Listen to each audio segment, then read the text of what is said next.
So unless we have a settlement, so what would happen if Hezbollah moved northward?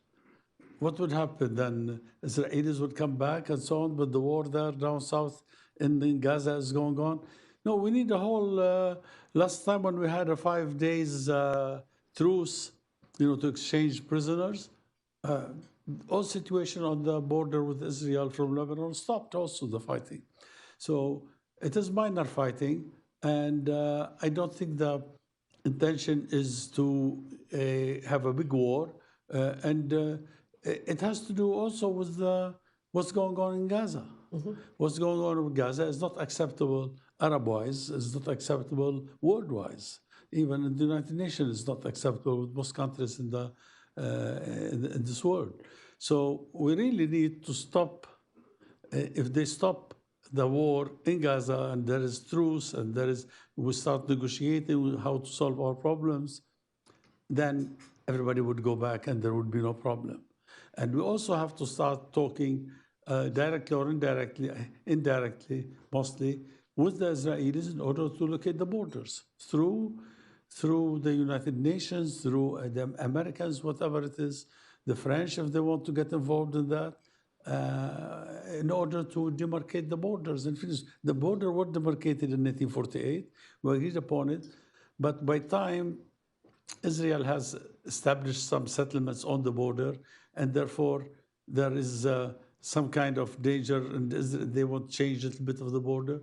All can be managed and all can be talked upon if there is talks, indirect or direct talks, like we do with the United Nations usually. And so we're ready to do it. We were asked to do it, but the Israelis said it's not time for it now.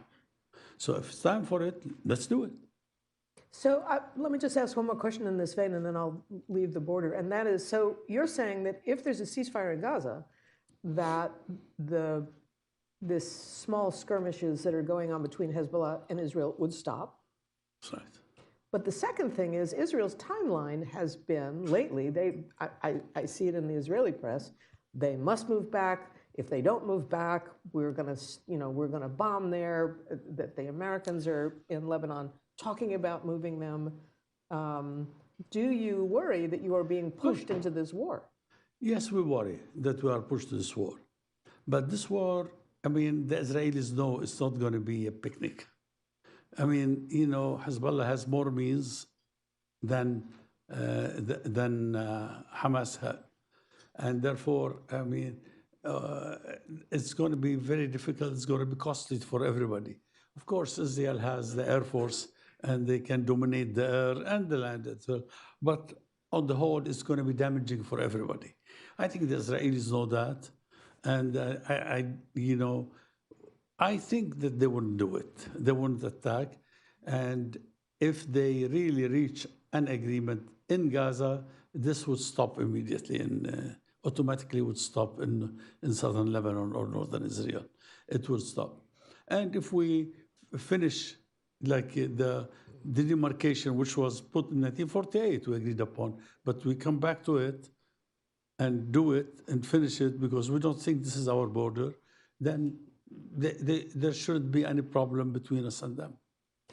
Let me ask you security problem. Security problem. Yeah. Let me ask you an economic question, and that is that I read yesterday that the war in Gaza has cost Lebanon dearly. It's 25% off on tourism coming into the country, that you are taking a hit. And I wondered if you feel it in Beirut, that you know that it is tied to the war in Gaza.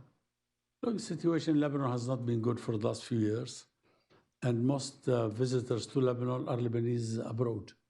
Lebanese living in Europe, in the United States, all over the world, in the Gulf, in Africa. They come to Beirut in seasons, like on Christmas they do come, on vacations. In the summer they are all there, take longer vacation. We don't have very many tourism, We depend more now on Lebanese tourism coming, if you call it tourism, although they're coming to see their families. And because we have quite a large number of Lebanese in the Gulf and in Africa and in Europe, I'm not talking about the Americans here because we have a lot especially from North America that visit Lebanon in summer. So the economy is bad because we did not put our house together in the sense. We still have kind of unstable economic situation, but the banking system is not working very well. And so a lot of hoarding, people keep their money in their houses rather than in the bank. So this economic circle is not going on. But the country, if you go to Lebanon, you find that restaurants are open. Things are, I don't want to say normal because we are not in a normal situation. But we are not doing well, but still doing well, So. Almost every day there is an attack from Israel in the south. There's a Hamas operative who was killed in an apartment in Beirut. Yesterday, a Hezbollah operative was killed in a car in southern Lebanon. There are Hamas people in Beirut. Do they stay there? Do they feel that they are under threat? There seems to be a new way to operate in this war. It's called the Munich option, where Israel tracks down Hamas and Hezbollah people and shoots them. A, is this destabilizing for Lebanon? And B, do these people eventually leave? I don't know if they leave or not, because a lot of us did not know that these people exist there, like the Palestinian leader who was there and was killed by the Israelis. But this was a violation of the game that we're playing, in this regard. That we're talking about, few kilometers, 2-3 kilometers in South Lebanon and few kilometers in North Lebanon, or miles, whichever. And now suddenly it was in Beirut, suddenly, so the Israelis, by that, they expanded the kind of struggle that we're having between us and them. And this is unfortunate. Yes, they have a way, they are better off than, Lebanon government is not involved in this war. Yes, there is Hezbollah in the south, and there are some Palestinians with it as well. But it is more under the umbrella of Hezbollah, let's say it is this. And we feel that expanding the war is not in the interest of anybody, because everybody has a lot of weapons and everybody can damage the other. So we really think that it is very important that this war in Lebanon, between Lebanon and Israel, remain very, very limited. And, the same way that that Israelis went south, and there are Lebanese who went north. There is something like 80,000, if I recall, 80,000, right? And the Israelis have similar number, So we're looking forward for peace to come, and which is in the Gaza, to stop fighting there. This is the longest war that Israel is facing. This is almost 3 months. We never had a war 3 months in the Middle East. So I think the Israelis should know that at the end there is no alternative to peace and peace talks. So we're looking forward for that. A ceasefire in Gaza does not take into account assassinations of both Hamas people and Hezbollah. I want to know how it works between the Lebanese government and Hezbollah. Do you talk to them about, we'd really like it if we didn't have a war here. Are you able to veto Hezbollah's plans? No, we don't do that. We don't veto it. And yes, they operate down south. And is it with the support of Hezbollah, with the government? No, there was no such government decision to support them. But the south has been under the control of UNIFIL, the United Nations forces. And also Hezbollah has been there because there is a lot of contact bad contact between them and the Israelis, you know.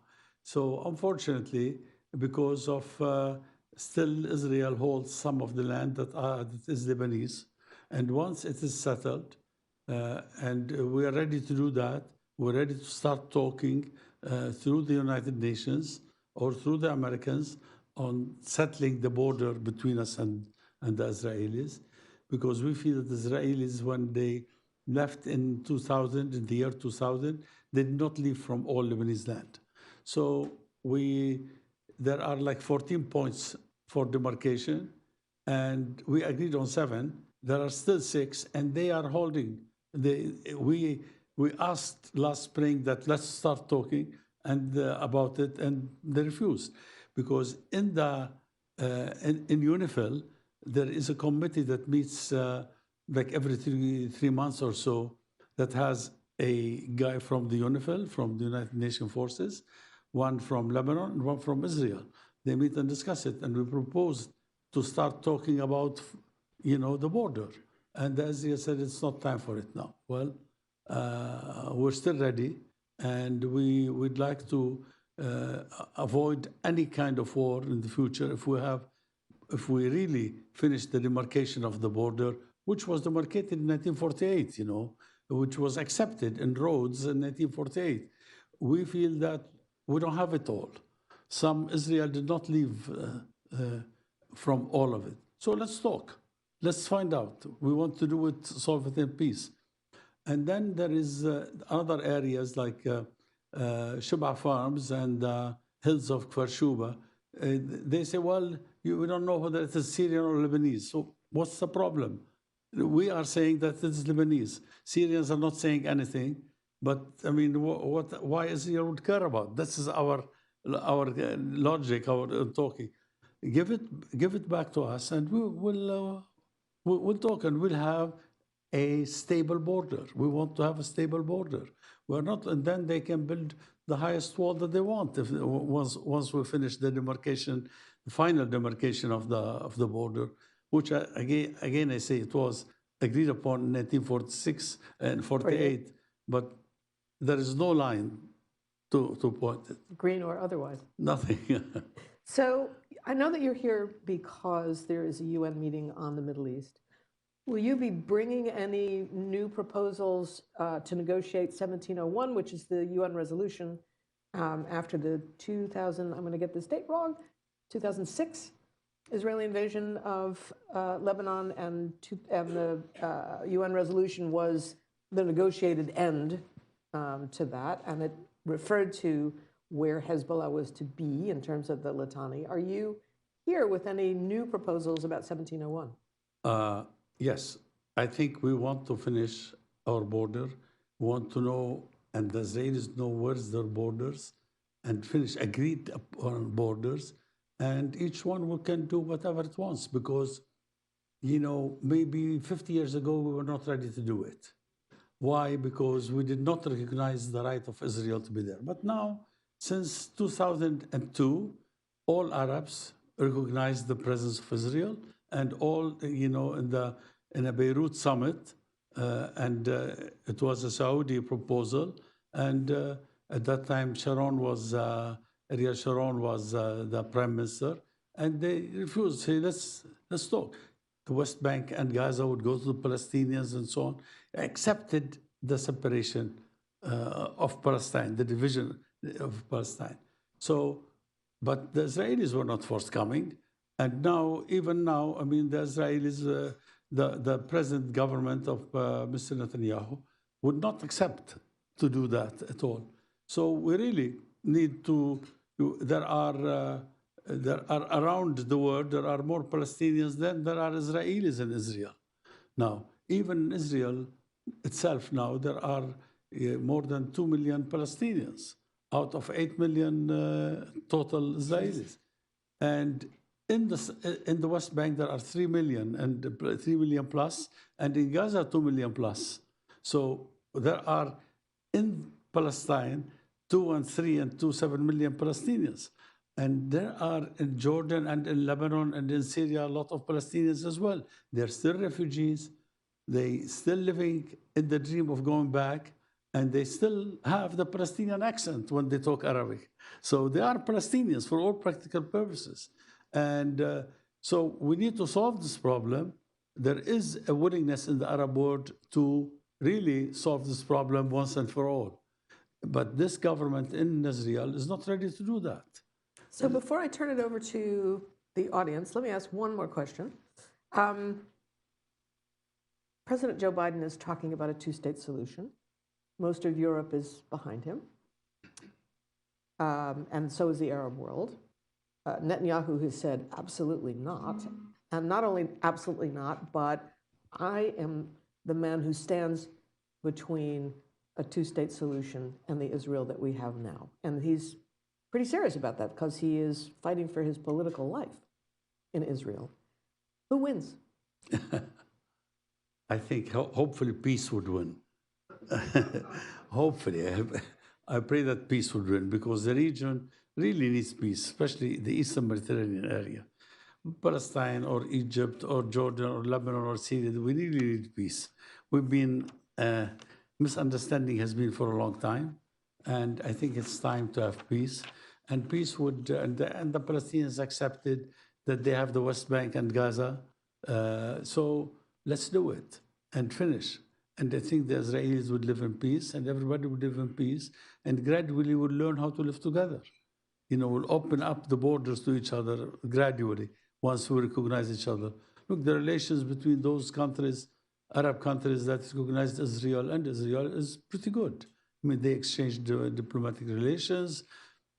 There isn't yet people-to-people relation, but it would be. You can imagine Lebanon doing that with Israel? You are the country that it's illegal for Israelis to come to Lebanon. No. It's illegal to go to Syria, it's illegal to go to Iraq, and many You're not the countries. only one. I know. Tunisia and so on, you know.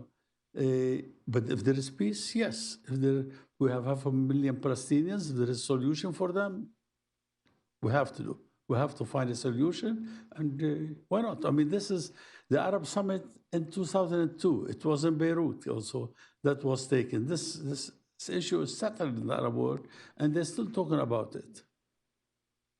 Okay, I am going to open this up, and I'd like to invite here in New York and on Zoom, and I'll get notices of Zoom questions, to join our conversation. So that lady right there, and the microphone will come to you. And please introduce yourself. Hi, I'm Donna Shalala.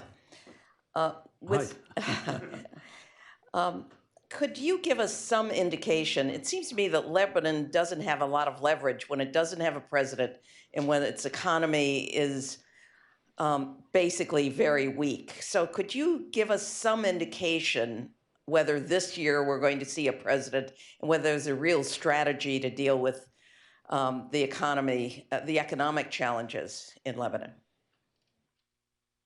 Well, my answer is inshallah. We have a president this year because we try in the Ministry of Foreign Affairs to isolate ourselves from the problems in the country, including the election of a president, so that we can conduct our foreign policy without any problem. So we don't get involved very much. It doesn't mean we don't know. Now, I don't know. I mean, there is an attempt from a committee of 5 countries that include the United States, France, Saudi Arabia, Qatar, and Egypt, a new attempt to do it. I think the people in Lebanon, the decision makers, and there are so many, they wait. Well, let's see now. The Committee of 5 is coming. Let's see. The French played at one time or another single role among the, among the 5, and so everybody waits, and then there is no result. So I think if it's left for us alone, I think this is my only impression. It doesn't mean that I can share it with others. I mean, it's shared by others. Is that it should be left and should be pressure on us to elect a president, and we'll elect a president. Go ahead.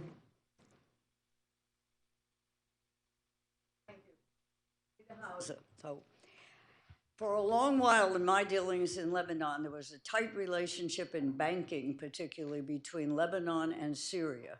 And I didn't hear any discussion today about your relationships with Syria following the brutal results of their civil war and their attachment somewhat with the Russians. Would you like to comment? Yeah. Well, it is undiplomatic to talk about other countries when it's not related to you. But I tell you that the Syrian government and regime, they are not very much involved in the war taking place. It doesn't mean they are not part of it or something, but they are not much involved, I think, in it. And but Syria is not completely under the regime's control. There are areas under the Turkey's control, others are Americans and their allies, others at Golan that's what the Syrian thing is under the Israelis, and so on.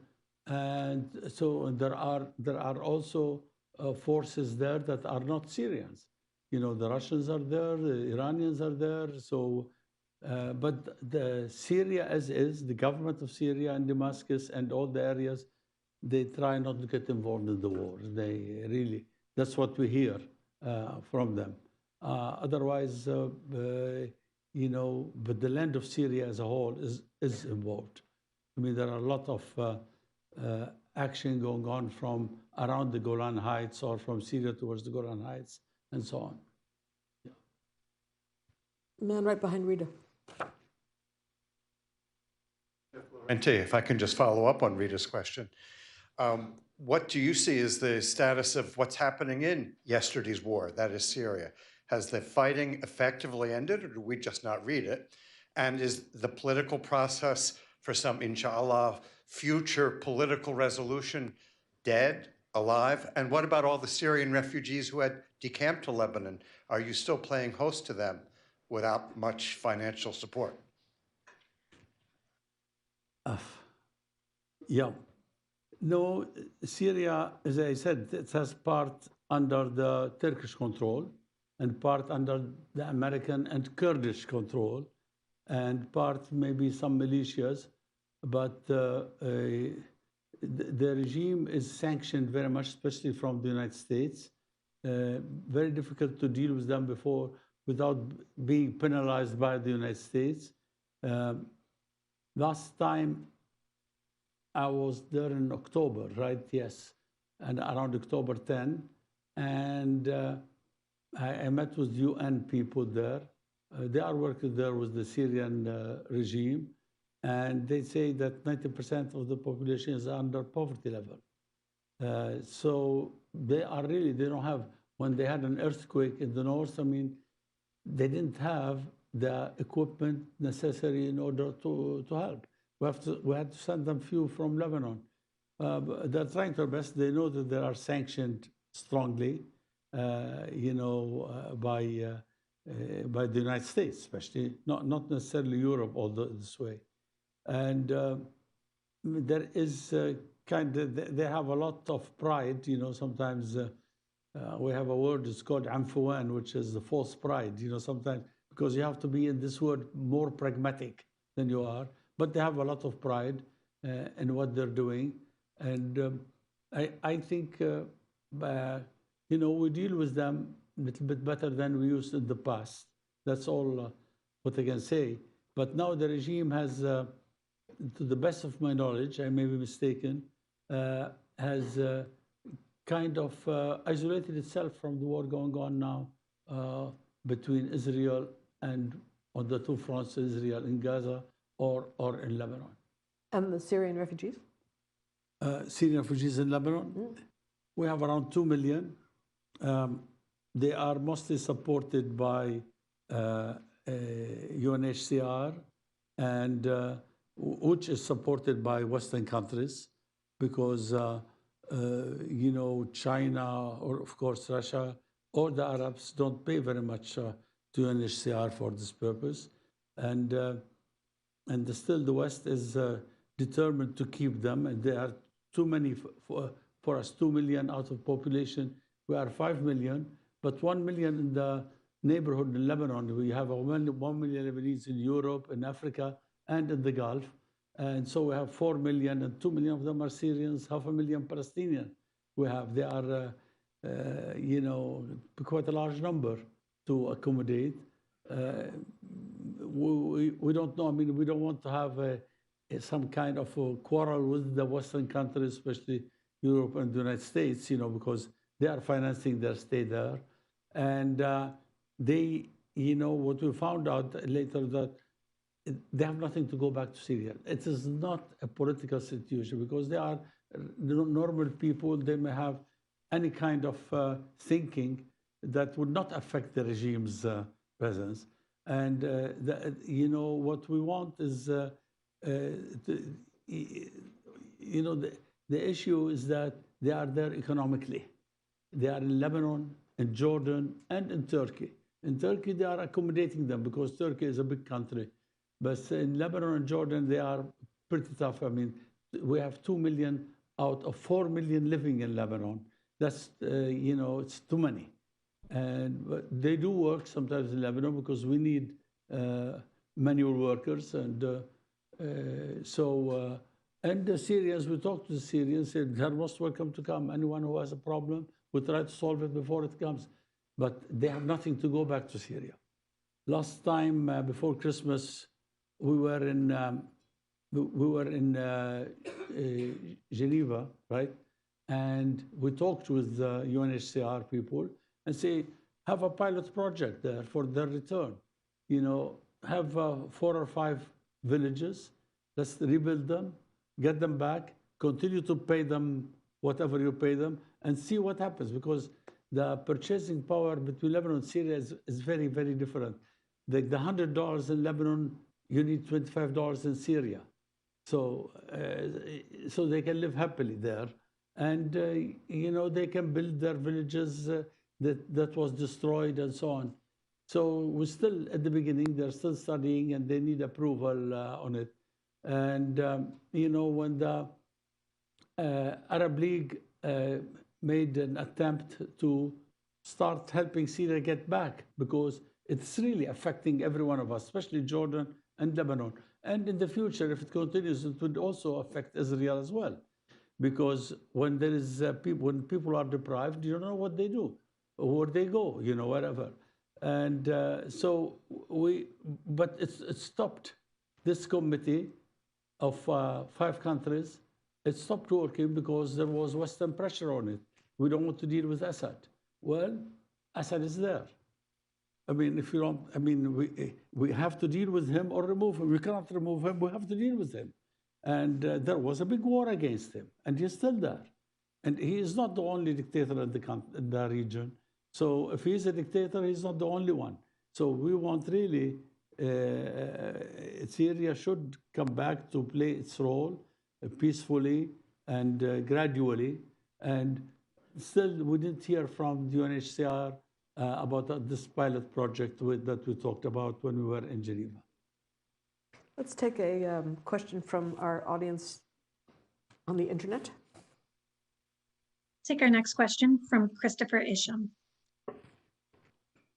Hi, it's Christopher Isham here. Thank you. Question, sir. You mentioned briefly the banking crisis. I know this is slightly out of your portfolio, but you are an economist by background. What is Lebanon doing to restore confidence in the banks and stabilize the banks? And what are you saying to investors, both domestic and foreign, about when they can get access to their funds? Well, we still have the problem. We still did not solve the banking system problem. They're still working, but very limited work.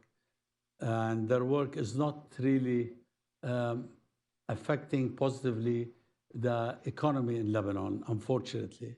So we did solve this problem, although now the central bank is on the move because we don't have a president, we don't have a full-fledged government. I don't know. We try, as I said at the beginning, to isolate ourselves as a foreign ministry from the rest of the political situation there. But we're still have some problems in the banking sector. Thank you.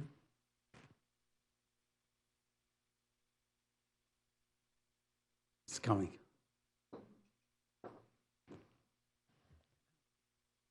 My name is Lucy Commissar. I'm a journalist. My grandparents on both sides were Jewish immigrants to the United States over 100 years ago, escaping repression and pogroms in Eastern Europe and in Russia. Question. As an American Jew, I am appalled at the Israeli genocide in Gaza.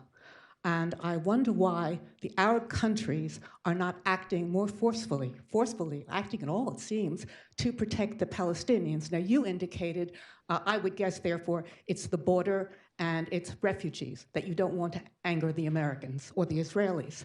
What about the other countries? I have read that one of the reasons might be that they are getting shipments of Israeli arms and surveillance technology and don't want to endanger that. Can you say why the Arab states are not acting strongly to protect the Palestinians? Wow, this is a difficult question for a diplomat to answer, you know, because I have to give an opinion about other countries. I cannot. I'll tell you about Lebanon. Yes, we think, you know, we are affected very much directly by the war, and we look forward to finishing this war. You know, killing each other is not a solution. I think the solution is to create, for whatever left of geographic Palestine, historical Palestine, 22% to the Palestinian people, and they have accepted that. Arafat has accepted that a long time ago, but there has to be some kind of dialogue in order to reach a final agreement on this. And sometimes the world, especially the United States, leave it to them, to Palestinians and Israelis. I think there should be direct involvement, strong involvement, because this is a problem that really affects everybody, not in the region, even around the world, including the United States here. So the best thing is to really, now is a good opportunity to find once and for all a solution for this. And with the Palestinians accepted that Gaza and the West Bank would be their own country. But more and more the Israelis are implanting Israelis there in the West Bank. You have a lot of settlements. The settlements are growing. But, you know, no matter what, it cannot. I still recall in 1967 when Israel occupied the West Bank, there were 0 Israelis and 750,000 Palestinians. Now there is 3.3 million Palestinians and less than 750,000 Israelis. So they cannot beat them. I don't know what's the the issue. And it is not, 1948 is not going to happen again. This is what especially this Israeli government that exists now should understand. I mean, the Palestinians are not going to go away from being in the West Bank and in Gaza. So the best way is to deal with them and try to see things are not the same as it used to be in 1948. In 1948, they left thinking that it's in a couple of weeks. They were thinking still of numbers. Arabs are so many, Israelis were so small, but this is not, they didn't take into consideration technology that even existed there. It's different. Now, they're not going to leave their country. They feel that they are Palestinians, and wherever they go in the Arab world, they're still Palestinians. I think they assimilate more in the United States than they assimilate in Arab countries, to say the truth about it. I mean, Palestinians in Lebanon, I'll give you an example. Since 1948, they've been in Lebanon. Of course, they started like 100 and something thousand. Now they are over 500,000. But they're still Palestinians. They still have the Palestinian accent. You can tell a Palestinian from whenever he tells you good morning. So they need a country of their own, and I think the sooner the better for all people in the region. The Arabs have accepted Israel. I would say before 67 or before 73, they did not, but now they do. And there are 6 or 7 Arab states that have recognized Israel, including Egypt and Jordan and the UAE and Bahrain and Morocco. They are all accepted. So we look forward to a peaceful situation, to people accept each other and live together. I think it's good for everybody. Sir.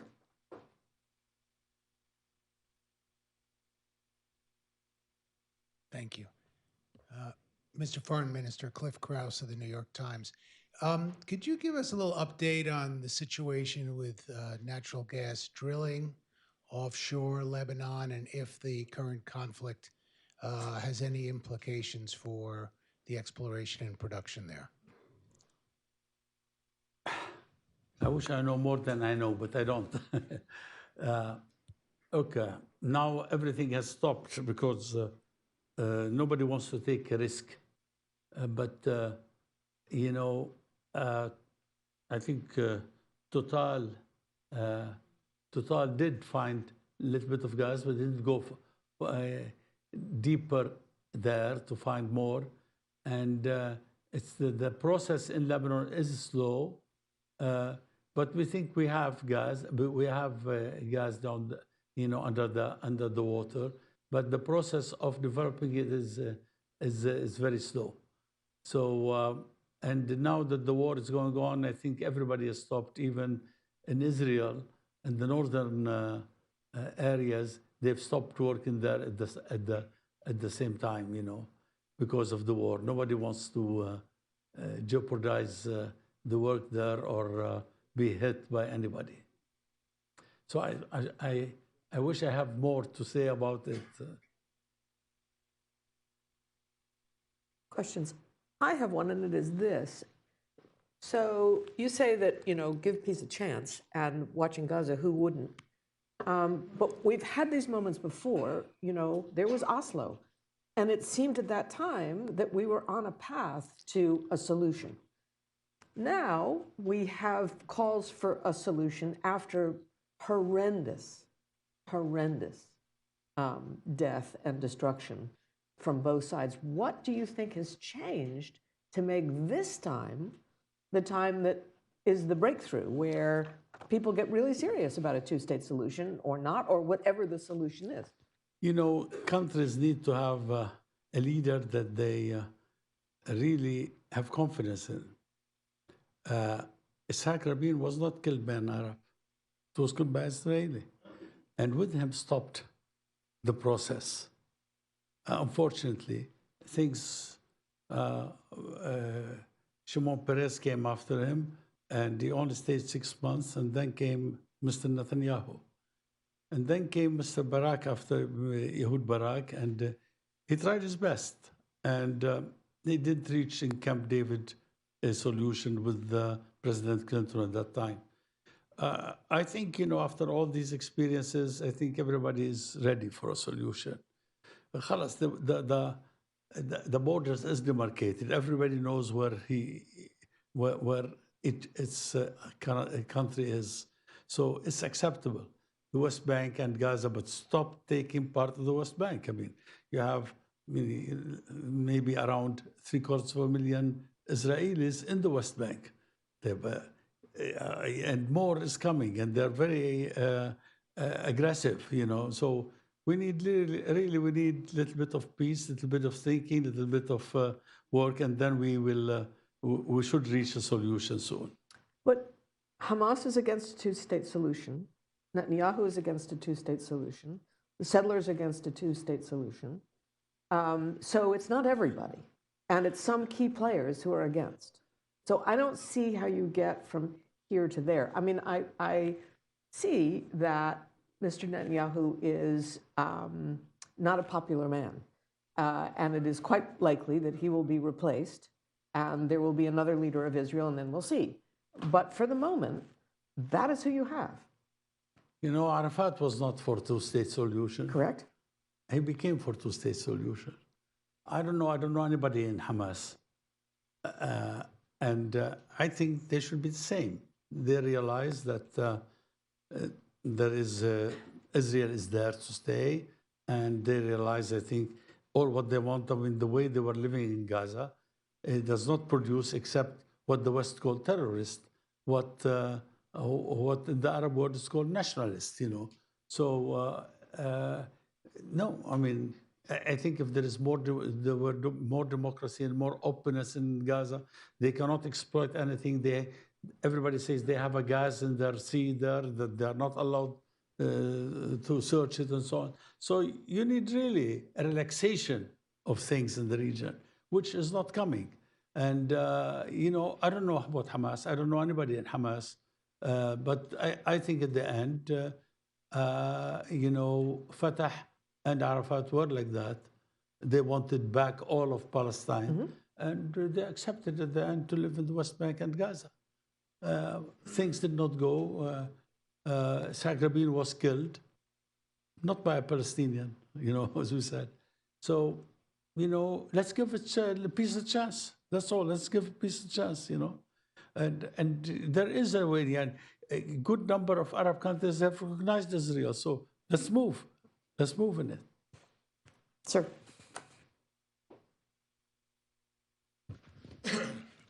My name is Andrew Gunlock, CEO of Bleischroeder. Educate me, please, because in our own country, America, as a result of the war, we've had a breakout of anti-Semitism that we haven't seen before.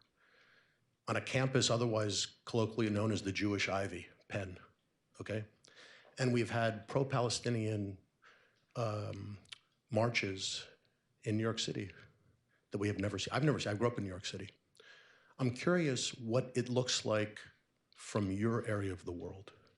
Are you surprised? And I'm not talking about people like you who know America well. I'm talking about the street. What is the images on TV, on Instagram, we never had a war like this on Instagram, right? What is that saying to your people, meaning your Lebanese people, but also the Muslim world? What can we learn from you? Let's talk about the Muslim and Arab world. We all want a peace.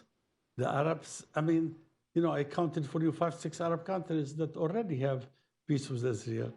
And the rest are not far away from that if they get back, if we go back to first give a Palestinians chance. We have 500,000 Palestinians in Lebanon. When you talk to them in Arabic, we understand same language, but they have different accent. They have a Palestinian accent. So when you give them that right, I think the Arabs are open now to a solution. We're tired of wars there. And it is mostly unnecessary wars. So we want really a peace in the region. And I think now everybody in the world, looks at the situation there as this is time for peace, but they cannot move because the Israeli government is completely against that kind of peace. Peace that would give the Palestinians a state, They are completely against it, and they're encouraging settlers in the West Bank to take more and more and more land. It can't work this way. This means that problems forever. So we really, I think the Arab world, most of the Arab world is ready for peace. And you see, there are no demonstrations, there are no problems, and all where they go around. We had an Arab summit and we had a committee of around 4 or 5 countries, an Arab and Islamic summit and committee of around 5, 6 countries. They all were preaching peace. They were not preaching war. Among the Arab countries, there were Egypt, Saudi Arabia, and who else? UAE? Jordan, mostly. Qatar also got involved, and Islamic countries, Turkey, and I think Indonesia got also involved. They all searching for peace. You cannot talk with peace with Mr. Netanyahu, as he says, all the time. So we really need peace in this region, and peace is at hand if we work for it. And I think a lot of Americans I talk to, they want the 2-state solution, but we don't know how to get it. We really need the 2-state solution. The Palestinians are Palestinians. We talk Arabic. Here we talk English in the United States, but we're not British, right? And so on. How many countries in the world speak English? I mean, their first language, but they are not British. So this is the same thing in the Arab world. It's not like throw them to the Arab world, like Israel at the beginning in Gaza, they want to throw them to Egypt or to Jordan or so on. It doesn't work this way anymore. That was in 1948 that they left. They didn't know what they were doing. Now, it doesn't work this way anymore. Hopefully, Israel would also wise up on that and accept that, you know, expansion is not possible anymore, and accept a two-state solution. That's how it works. And try it. Let's see what happens. We have time for one or two more questions. Anybody? Come on, brave people. Let's solve Israel Palestine right here, right now.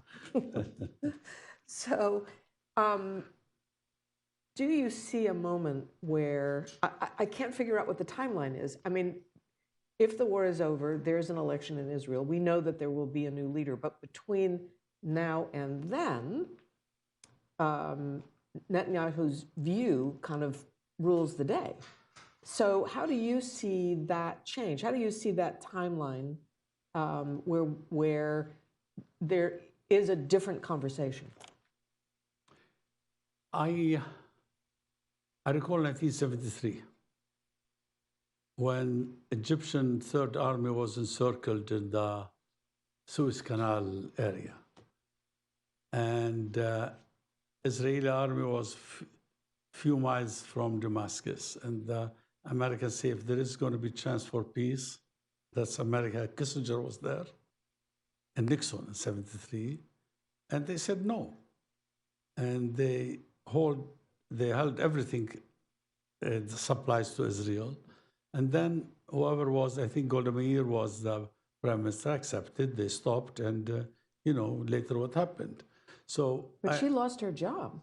She lost her job because of the war, because she was ready for the war, and not because of American pressure. No, but it's very similar to what's happening now. Well, he's going to lose his job anyway. I mean, it's not me who decides that, it's the Israelis. And the way it's going, I think Mr. Netanyahu is going to lose his job. Mm-hmm. So everyone who fought a war, even if you win it, you lose a job. I mean, I think in 1973, I mean, Golda Meir at the end won the war, right? And she lost her job. In which years also? In 1970, then Olmert lost his job, mm-hmm. Okay? And who else? You know, Begin won the war in Lebanon. He kicked the Palestinians out of Lebanon, right? I mean, 12,000 armed Palestinians left Lebanon, then their families followed. So, and he at the end, he was out. So people don't like wars. So not necessarily they support those who are involved in the war, whether directly or the response was late. So, Mr. Minister, I would like to thank you so much for being with us today. And thanks everybody for joining this session. Thank you. This is on the record. And note that the video and transcript of today's meeting will be posted on the CFR website. Thanks everybody for being here. Thank you very much. Thank you, Mr. Minister.